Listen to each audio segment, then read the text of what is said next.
Greetings and salutations, everyone. Welcome back to the Inn of Planar Crossroads. And as always, welcome back to our House Specials series, where we discuss different things that are either in development or that we wanted to share as a homebrew thing. So, as far as everything going on with the Adventure Academia, which is what this is a development vlog for, it is going pretty well. We're going to be reviewing episode 4 and what went on with it, and then the encounter that went with it, and then we are going to be discussing episode 5. So, before we get into that, as usual, we have our announcements. They're always less than 5 minutes, especially when I'm doing it on this by myself, so you can always time us. Here we go. As far as the announcements, we're working on website stuff, trying to get icons put together. I want to use icons that are being made here in a Planar Crossroads, so that's getting done, and hopefully that will be worked out. It may take a little longer than this month, but that should be okay. What else? We've got some plans for later this year that should be really good for the channel, so stay tuned for that. And as always, if you want to support the channel, you can do that through Patreon, Subscribestar, or hopefully soon the website with a direct PayPal option. So that's the main portion of the announcements. Don't have anything else to announce for this video anyway, because this is a development vlog and we're not here to do announcements. So let's get into it. All right, reflections on episode 4, which is Into the Dark. And I'm trying to go quickly so that I want to get us less than right around 20 minutes. So, but definitely less than 30. So, episode 4, Into the Dark, went well. This one was from Remigia's perspective, at least this entry. And it has gone pretty well, breaking it up like that. I think that works well for trying to get a balanced view of what's going on. The world building and things like that for Dima, the effects of being a goblin for so long, not getting jumped into just yet. But as far as how the kids reacted to it, I did get volunteers to actually do the reading this time. So, that means that there's only a few people left to do readings. That should be good. I'm glad that they're engaging with that portion of it, because they know that I will call on them if they don't go ahead and just do it. So there. Now, let me see. That's about all I have for that.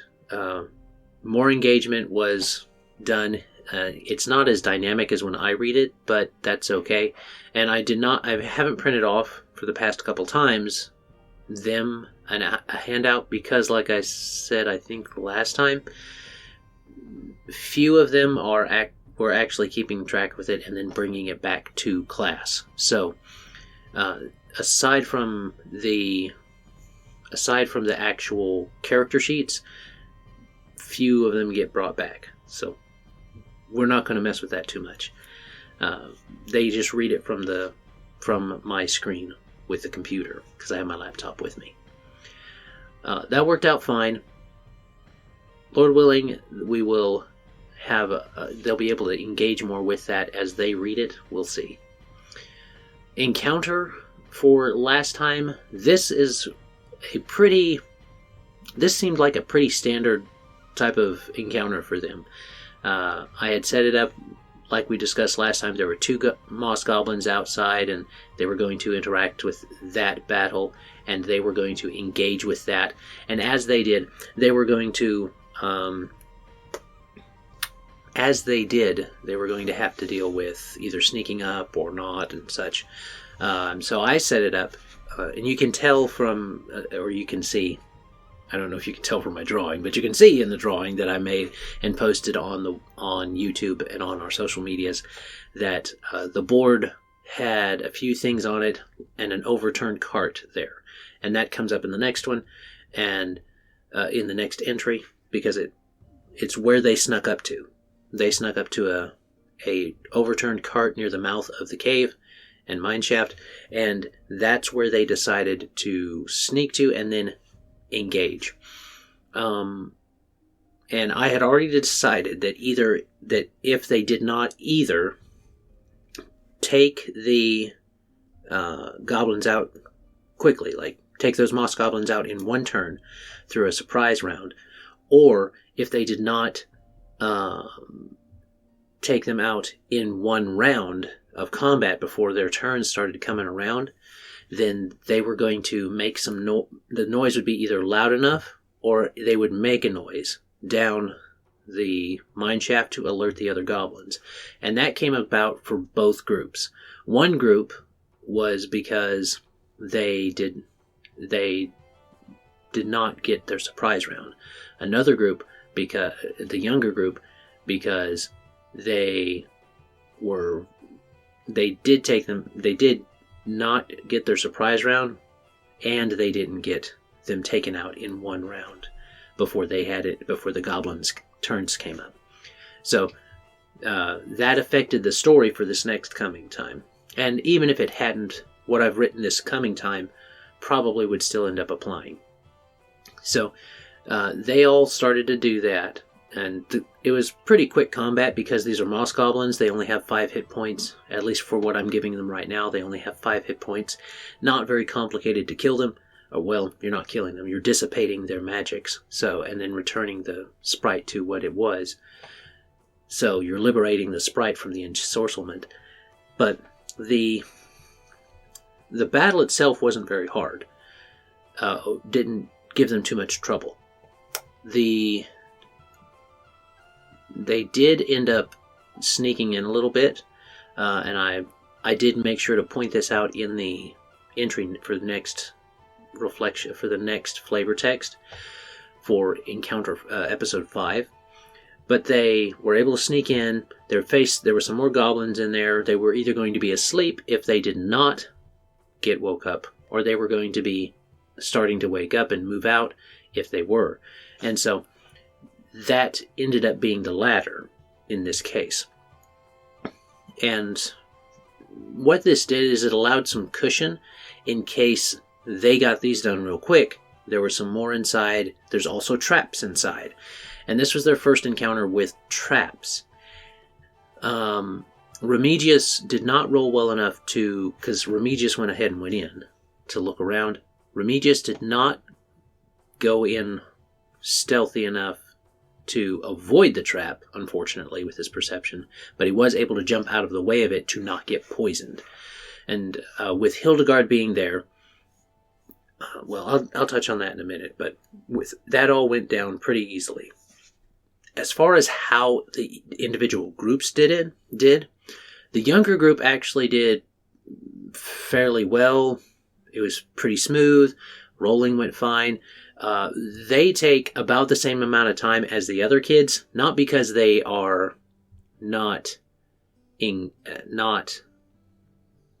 doing it strategically necessarily, because I'm helping guide them through their decisions and giving them options, like option A, B, C type of thing, instead of just leaving it completely up to them.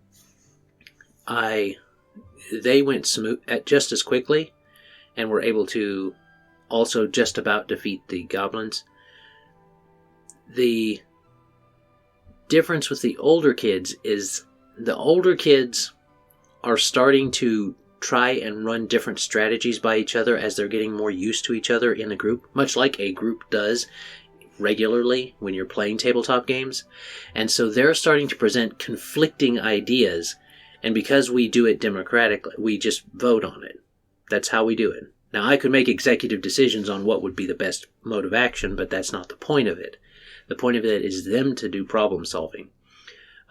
So that, with that, screen timed out. That shouldn't time out while the program's running. Anyway,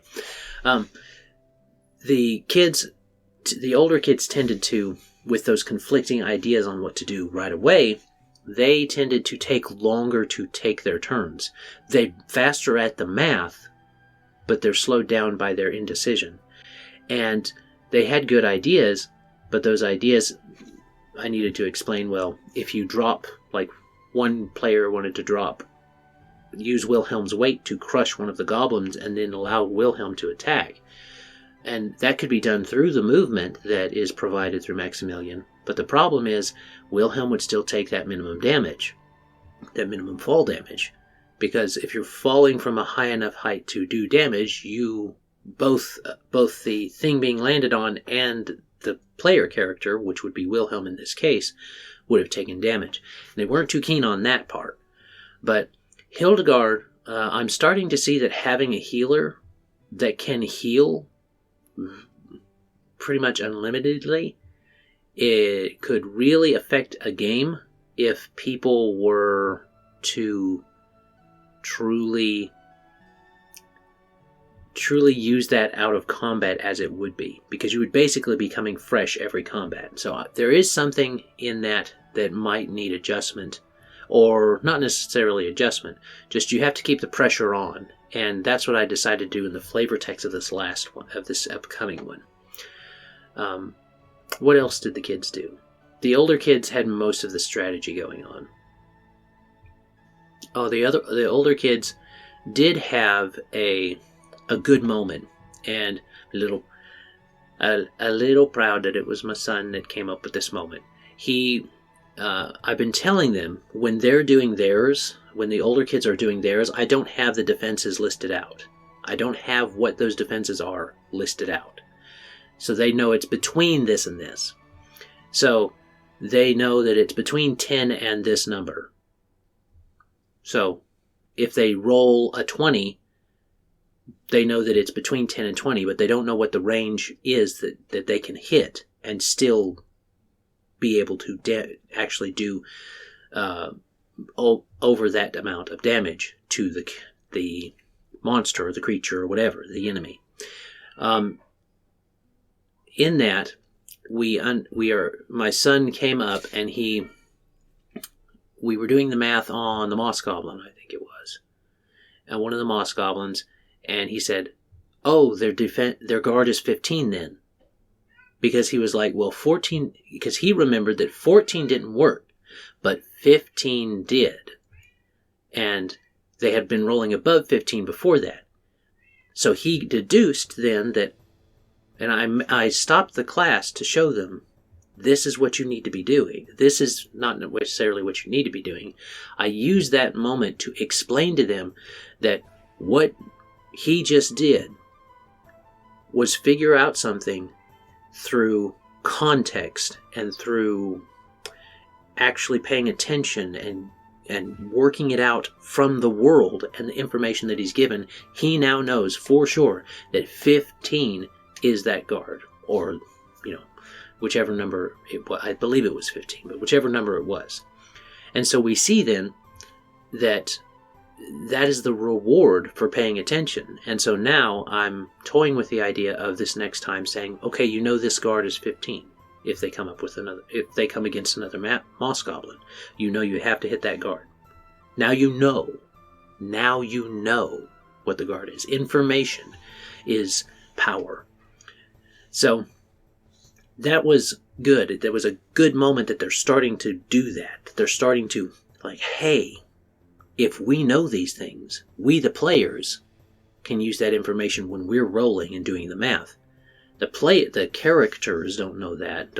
There's no concept of 15 or those type of things in guard of 15 or numerical guards and stuff like that in there.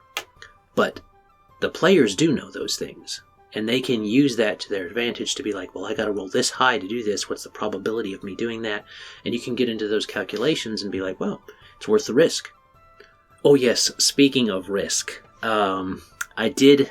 The sneak challenge was a group challenge, and I offered the group. They had succeeded. The older group. I offered the older group success. It was a challenge, so each of the characters was going to roll a stealth check, and then the goblins were going to roll a check to try and see them. So it was a five rolls. Since they're all rolling, the players were doing all the rolling. I didn't worry about whether it was worked out to they were going to do this. It was basically 3 out of 5. 3 out of 5 that they had to succeed at. So 3 out of 5 rolls they had to succeed at getting a certain amount to stealth properly. They had gotten 3, and I said, do you want to do this X, Y, or do you want to do X, Y, or Z with this? And they said, they started to debate back and forth, and this did cause a little bit, not necessarily of conflict, but of like drama amongst the players, of saying like, no, don't risk it, or yeah, risk it, or no, don't risk it. They ended up failing the challenge because they didn't get to sneak up real well. They ended up failing the challenge to sneak up, so it was the younger group that did succeed at sneaking. And so they ended up not getting their surprise round. And in that, or getting their surprise round with some kind of failure, I think it was, some kind of drama in the game. And I'm not sure how often I'll do that. And I don't know how often they're going to risk those things. I wanted to show them that sometimes risk is worth it and sometimes it's not. And they did it again. They did play a risk again with Wilhelm. And he did not succeed at his. No. He did succeed at his. He got to do his cleave across, but I offered them the option of activating a flaw type of thing, and in that they were able to get a little bit of a narrative boost for his attack that time. But coming into this next battle, he's going to have 1 bane on him, and since this is coming out after the groups will play this next time, I can tell you guys, the viewers, that the one I'm planning to have him on there is most likely fatigued. That's probably what it's going to be, just 1 level. And that won't affect his combat very much, I don't believe, because he doesn't have any fatiguing stuff that he does. Like rages, he doesn't use rage and things like that. I didn't want to build a barbarian and have to do that directly with him and have them track barbarian rage and stuff. So he's mainly he is a warrior that has bravado and a hot temper, but he is not a rager. So I think that's all for the reflections. Let's go ahead and get into that because we're almost time. Okay, so we're going to have to do this real quick. All right, we're almost at the time I want to stop. So episode 5, last episode was Into the Dark. This episode is titled Episode 5, Down Through the Ebon Hue. And for those of you that know me, I'm probably waxing a bit poetic simply because I tend to do that. But the kids won't necessarily appreciate it, but I will.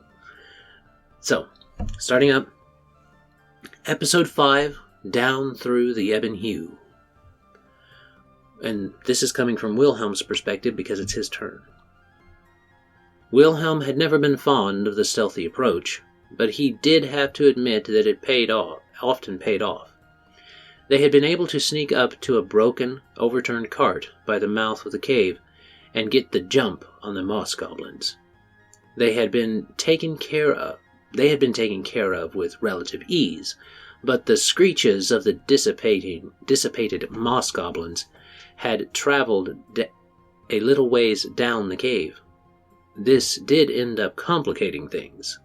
Wilhelm had stayed outside to guard Hildagarde as she worked on untangling Grum's spells from the sprites that made up the defeated moss goblins, while Remigius scouted a little ahead.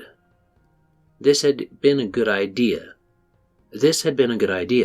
Remigius had returned and quietly reported that there were 2 chambers ahead, one with a few more moss goblins and another that appeared empty.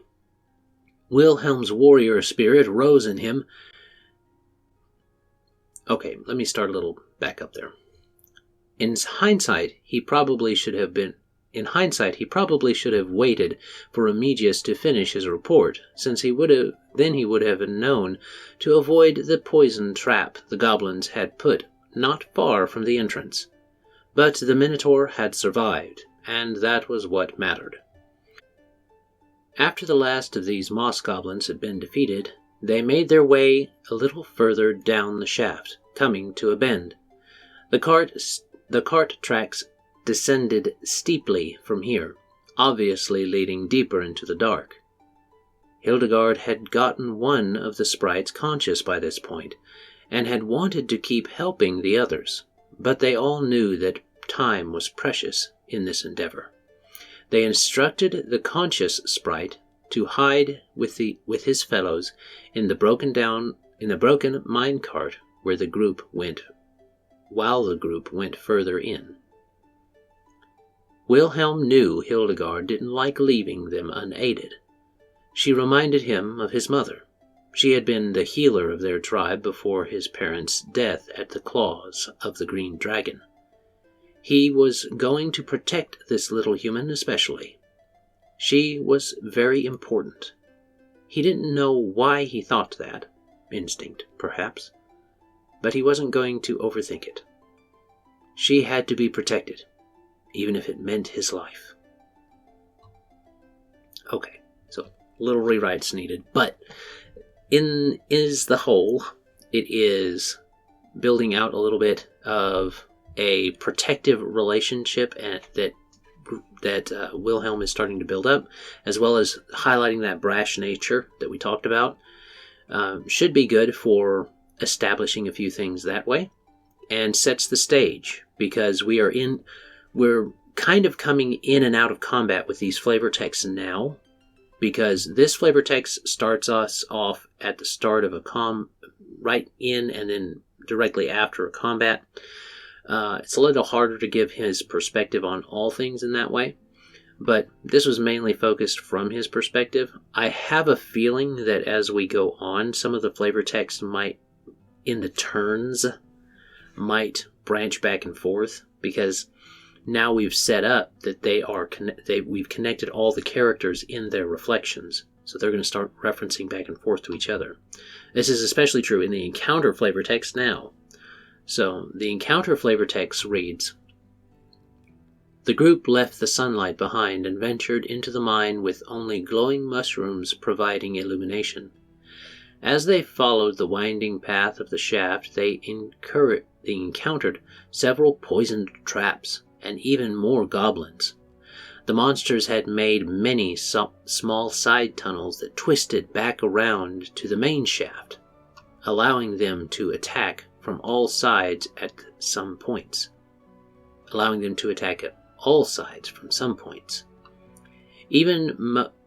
most had been moss goblins, there had been a few fungus goblins as well. These creatures working together, as well as setting the liberated sprites safely aside, greatly hampered the group's progress. It was hard to tell how much time had passed while in the tunnel, but it was certain to have been hours. They had to stop and rest before they could continue. Wilhelm remarked that this reminded him of his home, and how Grum the Dauntless would send mazes of thorns growing before his armies to afford them similar opportunities to ambush. Maximilian and Hildagarde both looked at the Minotaur in awe and respect. They had never lived or even been very far from the city of bronze. This whole experience was new to them, and as they watched the stalwart bullman, a pride in their comrade rose in them. Wilhelm noticed. As they rested, he told them of a few of the many fights he had been in while growing up in the eastern woodlands. Remigius could tell that he was embellishing the tales a bit, but let him continue. With a little smile, he went to do a little backtracking to make sure they hadn't missed a turn. Remigius's hunch proved true. They had indeed. Just a moment.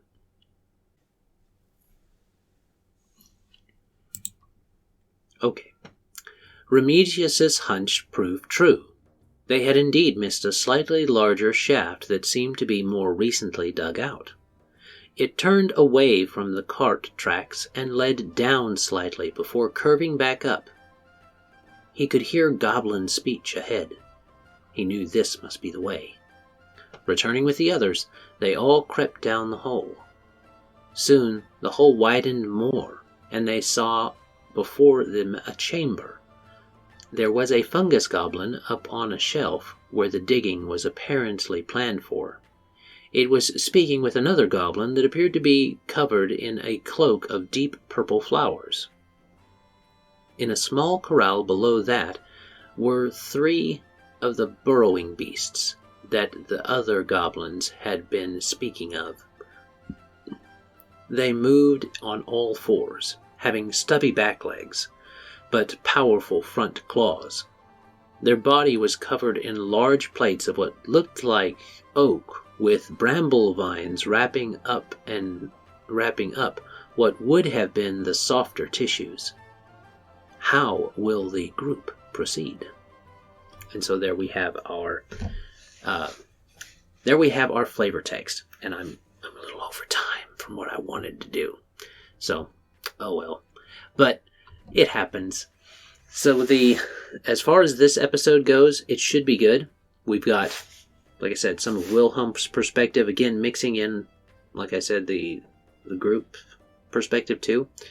The encounter section and flavor text is always about the group and its perspective, so it's good to be able to mix that in. I was glad to be able to squeeze in also that little bonding moment that allowed Remigius to kind of backtrack, because I wanted to set that forward and have them start to build that out, because even though Wilhelm is a young for a Minotaur and stuff, he's still looked up to by Hildagarde and Maximilian, because both of them have, like it points out, have never been away from the City of Bronze. And they're probably, I don't know, maybe 16 to 18 or something like that, just depending, because apprenticeships can start sooner, so maybe Maximilian's a little younger, don't know. I hadn't really decided on that part. You can leave in the comments section below what ages you think would be appropriate, but for them story-wise.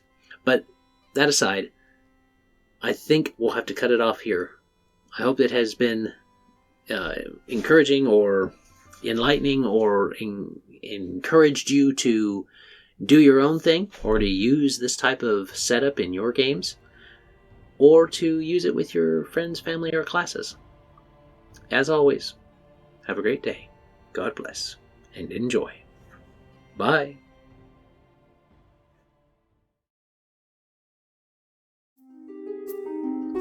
This content was made possible by travelers and viewers like you. Thank you.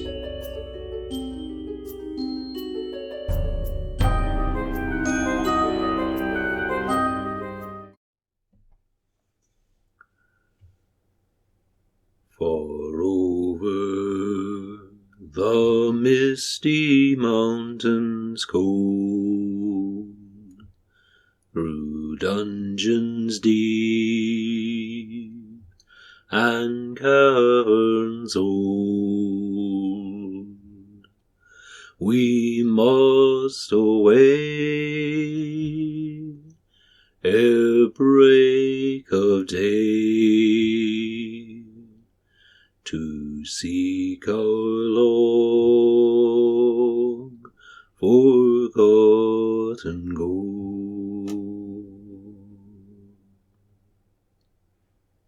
Something for the bloopers. Outtakes, whatever. Wilhelm's warrior spirit rose in him. He went straight in to dissipate, coming to a bend. After the last of the